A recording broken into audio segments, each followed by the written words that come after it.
ఆసుపత్రిలో అమానుష ఘటన చోటు చేసుకుంది.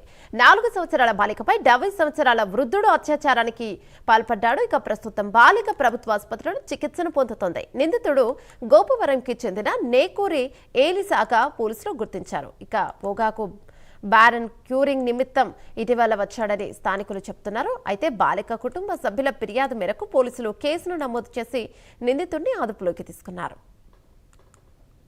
దీనిపై మరింత సమాచారం మా కరెస్పాండెంట్ శ్రీరామ్మూర్తి లైవ్ ద్వారా అందిస్తారు. రైట్ శ్రీరామ్మూర్తి, ఏంటి దీనిపై అప్డేట్స్? ఇప్పుడు ప్రస్తుతం ఆ బాలిక పరిస్థితి ఎలా ఉంది? ఇప్పుడు ప్రస్తుతం అయితే గోపాలపురం దగ్గర ఏదైతే మండలం గోపాలపురానికి చెందిన ఈ నేకూరి ఎలీషా ఈ ఘాతుకానికి పాల్పడ్డాడు. ఈ వృద్ధుడు 4 సంవత్సరాల మైనర్ బాలిక మీద అత్యాచారానికి ఇక్కడ దేవరపల్లి మండలం యాదవాడలో పాల్పడిన పరిస్థితి. అమానుష ఘటన మీద స్థానికులు కూడా స్పందించారు.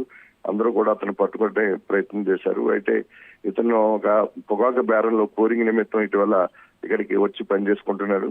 అయితే బాలిక ని వైద్య పరీక్షల నిమిత్తం ఇప్పుడు ఆసుపత్రిలో తరలించి చికిత్స చేస్తున్నారు. రాత్రి నుంచి కూడా అమ్మాయి ప్రస్తుతం క్షేమంగానే ఉన్నారు. అయితే ఇతన్ని అదుపులో తీసుకుని పోలీసులు విచారిస్తున్నారు. ఈ నేకూరి ఎలీషాగా ఇతను గుర్తించి దీని మీకు ఏ విధంగా ఇతని మీద గతంలో కూడా ఎలాంటి ఘటనకు పాల్పడడం లేదని కూడా కొన్ని ఆరోపణలు కూడా ఉన్నాయి. దాని మీద కూడా పోలీసులు విచారణ చేస్తున్నారు.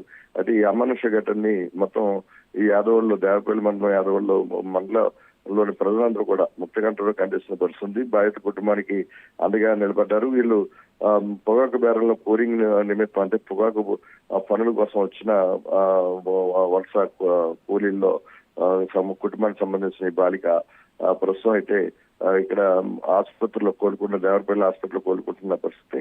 దేవరపల్లి పోలీసులు అయితే ఈ దర్యాప్తు అయితే వేగంగా కొనసాగిస్తున్నారు. Thank you Sriramamurthy.